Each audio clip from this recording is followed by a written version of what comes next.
So there's this, well, you could almost call it a quiet crisis happening right now. Yeah, with Windows 10, the official support's ending. Exactly. And that leaves what? Something like 240 million PCs kind of stranded. Perfectly good machines, many of them. They just can't handle the jump to Windows 11 hardware requirements. Right. And that's where this Linux distro, Zorin OS 18, is making a big play, really trying to capture those orphaned PCs that they call them. It's a huge potential market. Hmm. So our mission today really is to dig into Zorin 18, Okay. see if it actually delivers. Is it, a must-have upgrade if you're already on Zorin 17?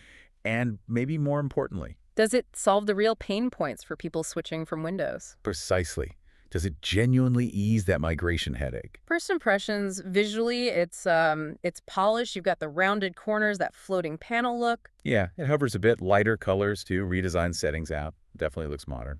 Looks great. But, good looks are kind of table stakes in Linux these days. It feels very much geared towards making Windows users feel at home. Definitely. But where it gets interesting, I think, is what's under that surface. Yeah. The stuff that actually boosts productivity. Okay, like what? Well, the window tiling is a big one, especially if you multitask a lot. Ah, okay. How Yeah. does that work? So it's this tiling shell they've integrated.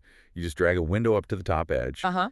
and these predefined layouts pop up. You can snap windows into quarters or thirds, different splits. Very intuitive, drag and drop. Plus, keyboard shortcuts for the power users. Okay.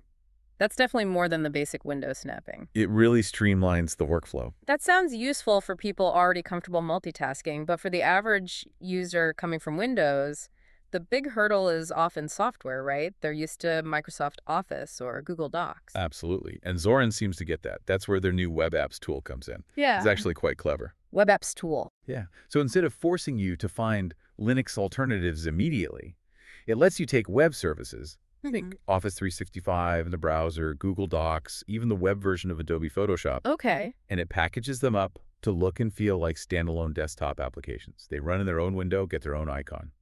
Ah, so it makes using those essential web services feel more native, less like just having it in the browser tab open. Exactly. It bridges that gap, lowers the friction for switching quite a bit. Okay, so that handles some application worries. But what about the foundations? Is Zorin 18 just a pretty face on, older tech? Or are there real improvements underneath? No, there are significant upgrades under the hood. This version is built on the latest Ubuntu 24.04 LTS. That's a big jump from Zorin 17.3's base. And that means? It means you're getting a much more modern foundation. It includes Linux kernel 6.14 for starters, and that enables things like Pipewire for audio, which means much better Bluetooth latency. Gamers and audio folks will notice that. Plus updated NVIDIA drivers included from the start. It's about performance and stability on potentially older hardware. Gotcha. So it's not just polish, there's substance there. Definitely substance. And then there's the Windows compatibility piece. Our sources mentioned they've upped the number of Windows app installers it recognizes from about 150 to 170, using Wine, I assume? Yes, they've expanded those definitions. But what's really smart, I think, is how it handles things. When you try to run a windows.exe file, How so? it doesn't just fail or throw up an error if it can't run it directly. Zorin actually suggests alternatives. Hmm. It might point you to a good native Linux app that does the same thing. Or maybe the web app version using that tool you mentioned. Exactly. It's about guiding the user, reducing that frustration. Thoughtful friction reduction, as they put it. That is thoughtful. And what about cloud files? That's often a sticking point. They've addressed that too, specifically OneDrive. You can now connect your Microsoft account directly in the settings. Okay. And your OneDrive files just show up in the regular file manager, Yeah. like their local folders. Oh, wow. Okay, that's huge for anyone deep in the Microsoft ecosystem. That removes a major barrier. It really does. All right. This all sounds pretty compelling, especially for those Windows 10 users. But now, the catch, the price. Uh-huh. Zorin OS 18 Pro, the version with all the bells and whistles, costs $48, which, okay, maybe some people are fine with, but it's a one-time fee only for version 18. That's the key point. When version 19 comes out, you'll need to buy it again if you want the Pro features for that version. So wait, you're paying potentially repeatedly for a Linux distro. Isn't the whole appeal of Linux often that it's, well, free? Like Linux Mint or Fedora? That's the big debate, isn't it? Yeah. It goes against the grain for many longtime Linux users. So what does that $48 actually buy you? Yeah, what's the value proposition? Well, you get more desktop layouts, 12 and Pro versus 4 in the free core edition, some premium bundled apps like DeskFlow and Warp. But the critical difference is support lifespan. Okay.